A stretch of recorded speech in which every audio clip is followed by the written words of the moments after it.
You know yourself what you are worth in your own eyes, and at what price you will sell yourself. For men sell themselves at various prices. This is why when Florus was deliberating whether he should appear at Nero's shows, taking part in the performance himself, Agrippinus replied, "Appear by all means." And when Florus inquired, "But why do you not appear?" he answered, "Because I do not even consider the question." For the man who has once stooped to consider such questions, and to reckon up the value of external things, is not far from forgetting the manner of man he is.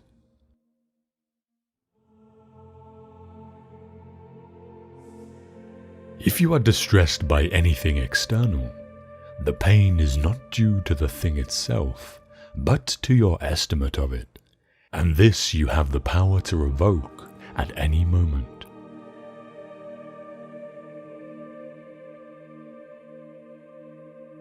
The first and most important field of philosophy is the application of principles such as do not lie. Next come the proofs, such as why we should not lie. The third field supports and articulates the proofs by asking, for example, how does this prove it? What exactly is proof? What is logical inference? What is contradiction? What is truth? What is falsehood? Thus the third field is necessary because of the second, and the second because of the first. The most important, though, the one that should occupy most of our time, is the first. But we do just the opposite. We are preoccupied with the third field, and give that all our attention, passing the first by altogether. The result is that we lie, but have no difficulty proving why we shouldn't.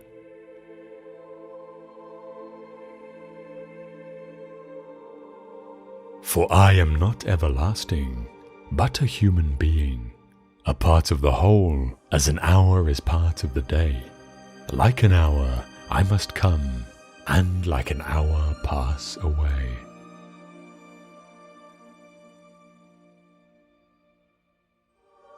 Remember that you must behave in life as at a dinner party.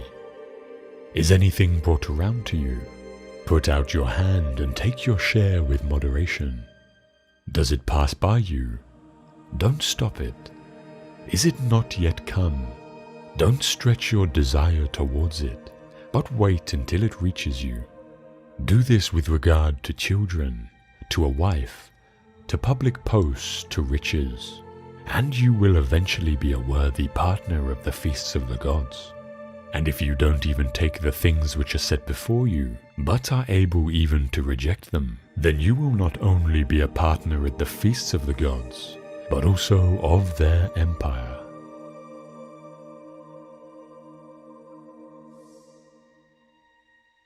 Remember that all we have is on loan from fortune, which can reclaim it without our permission, indeed without even advanced notice.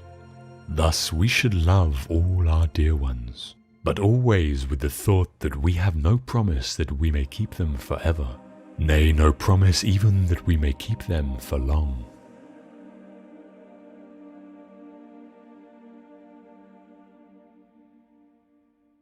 Never call yourself a philosopher, nor talk a great deal among the unlearned about theorems, but act conformably to them. Thus at an entertainment, don't talk how persons ought to eat, but eat as you ought. For remember that in this manner, Socrates also universally avoided all ostentation.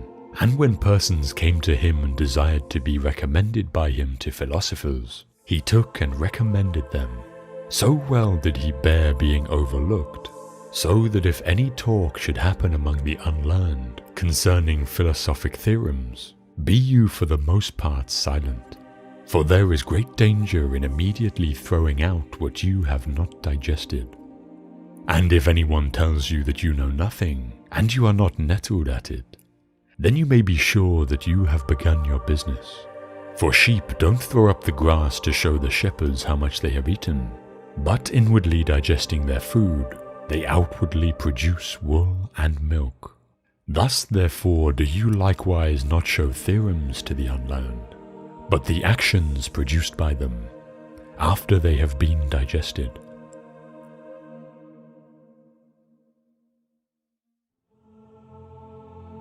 Philosophy is not an occupation of a popular nature, nor is it pursued for the sake of self-advertisement.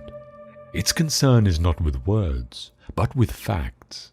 It is not carried on with the object of passing the day in an entertaining sort of way and taking the boredom out of leisure. It molds and builds the personality, orders one's life, regulates one's conduct, shows one what one should do and what one should leave undone, sits at the helm and keeps one on the correct course as one is tossed about in perilous seas. Without it, no one can live a life free of fear or worry. Every hour of the day, countless situations arise that call for advice. And for that advice, we have to look to philosophy.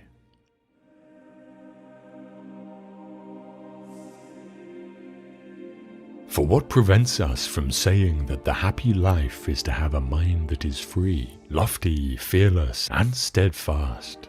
A mind that is placed beyond the reach of fear, beyond the reach of desire, that counts virtue the only good, baseness the only evil, and all else but a worthless mass of things, which come and go without increasing or diminishing the highest good, and neither subtract any part from the happy life, nor add any part to it. A man thus grounded must, whether he wills or not, necessarily be attended by constant cheerfulness, and a joy that is deep and issues from deep within, since he finds delight in his own resources, and desires no joys greater than his inner joys.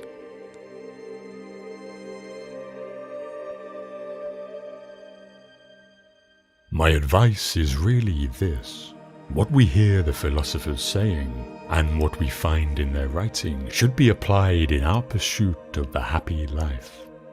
We should hunt out the helpful pieces of teaching, and the spirited and noble-minded sayings, which are capable of immediate practical application, not far-fetched or archaic expressions of extravagant metaphors and figures of speech, and learn them so well that the words become works.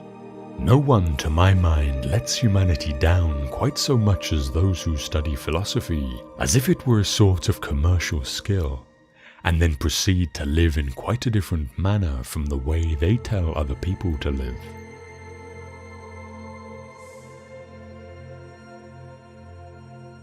All you need are these: certainty of judgment in the present moment, action for the common good in the present moment, and an attitude of gratitude in the present moment for anything that comes your way.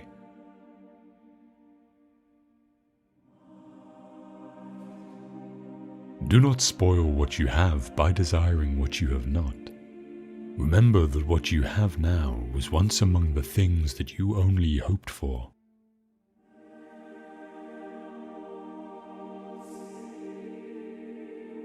True happiness is to enjoy the present without anxious dependence upon the future, not to amuse ourselves with either hopes or fears, but to rest satisfied with what we have, which is sufficient. For he that is so wants nothing. The greatest blessings of mankind are within us and within our reach. A wise man is content with his lot, whatever it may be, without wishing for what he has not.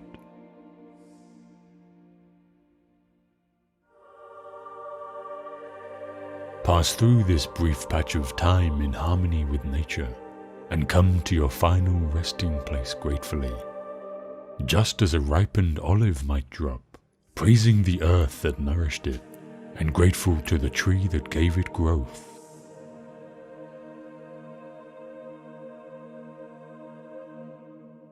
Wealth consists not in having great possessions, but in having few wants.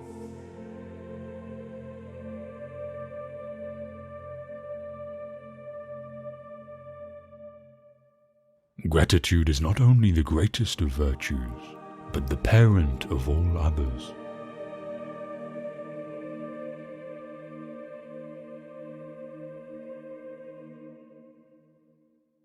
It is not the man who has too little, but the man who craves more that is poor.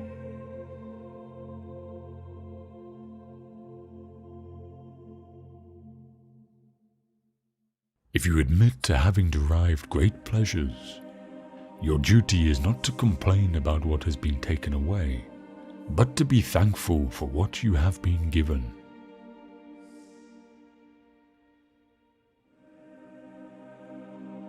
Remember that you must behave in life as at a dinner party. Is anything brought around to you? Put out your hand and take your share with moderation. Does it pass by you? Don't stop it. Is it not yet come?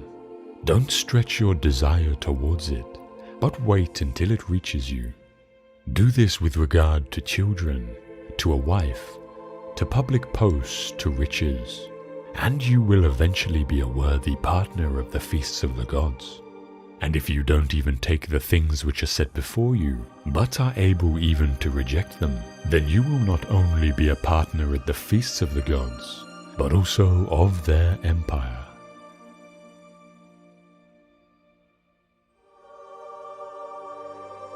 He is a wise man who does not grieve for the things which he has not, but rejoices for those which he has.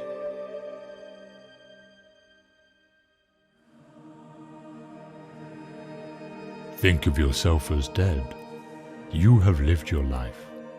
Now take what's left and live it properly.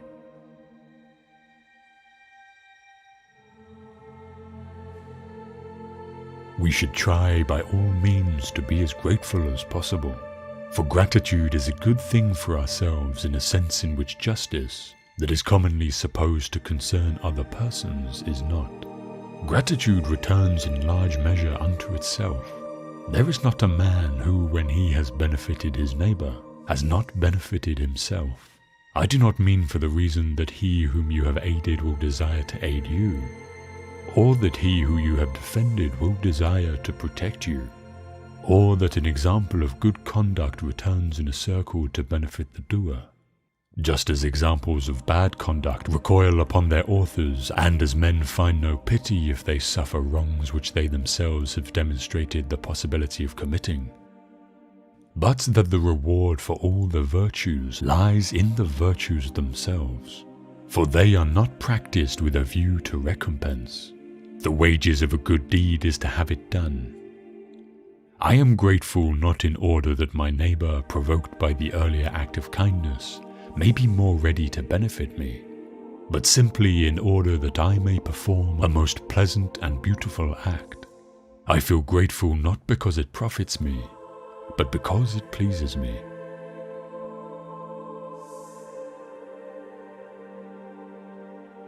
Cultivate the habit for being grateful for every good thing that comes to you, and to give thanks continuously. And because all things have contributed to your advancement, you should include all things in your gratitude.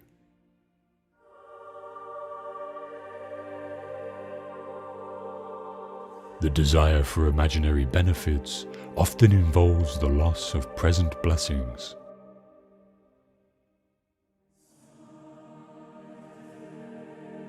When you arise in the morning, think of what a privilege it is to be alive, to think, to enjoy, to love.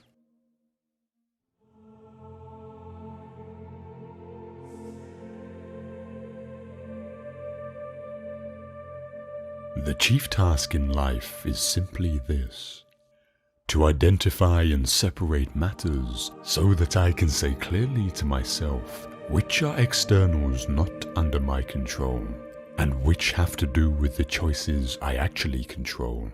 Where then do I look for good and evil? Not to uncontrollable externals, but within myself, to the choices that are my own.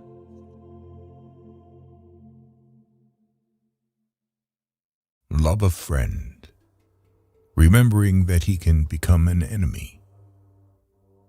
And hate an enemy, remembering that he can become a friend. Never discuss money with people who have much more or much less than you. Save your children's tears so they can shed them on your grave. Smile a lot. It costs nothing and is beyond price. Buy not what you need, but what is necessary. In a loved one, either correct the vices or endure them. If you fix it, your partner will be better. And if you endure it, you will be better yourself. Be brave, even if you're not. Pretend to be. No one can tell the difference. Always remember that the biggest waste you can make is a waste of time. What you yourself will do for your parents, expect the same from your children. Don't use time or words carelessly. Neither can be retrieved. Do not be contentious and quarrelsome, for such people never get out of a beggarly state. Lead a moderate and sober life if you wish to be independent. Do not bask in the presence of strangers with your wife, and do not quarrel. The first is a sign of stupidity. The second is a sign of rage. Remember that poverty does not come about by diminishing wealth, but by multiplying desires. Remember that a successful marriage depends on two things. 1, find the right person, and 2, be the right person. Do not laugh at old age. You are coming closer to it. If you intend to consult someone about your problems, look first at how this person manages his own problems. Don't spread yourself too thin. Learn to say no politely and quickly. Live as you can, if you cannot live as you want. Be careful with a joke. You may be misunderstood. No matter how much you want, but the more you have, the more people will envy you. Let the person speak freely if you want to hear the truth. Take care of your reputation. It's your most valuable asset. The patient should not hide his illness from the doctor, and the poor man cover his poverty in front of his friends. Judge your success by the degree that you're enjoying peace, health, and love. Be happy with what you have, but strive for the best. Do nothing for money. Let profit take care of profit. Do not slander your neighbor, so you won't hear something that yourself will not rejoice at. Discipline yourself to save money. It's essential to success. While getting ready to do something, never talk about it. If you fail, people will laugh. If there is still something to be done, then consider that nothing has been done yet. Don't forget that very often, the best medicine is to live on without it. You won't find the kind of love that your parents had for you anywhere. If something goes wrong, do the opposite. Never underestimate your power to change yourself, and never overestimate your power to change others. If you want a woman to keep loving herself, try to install in her the idea that you are in awe of her beauty.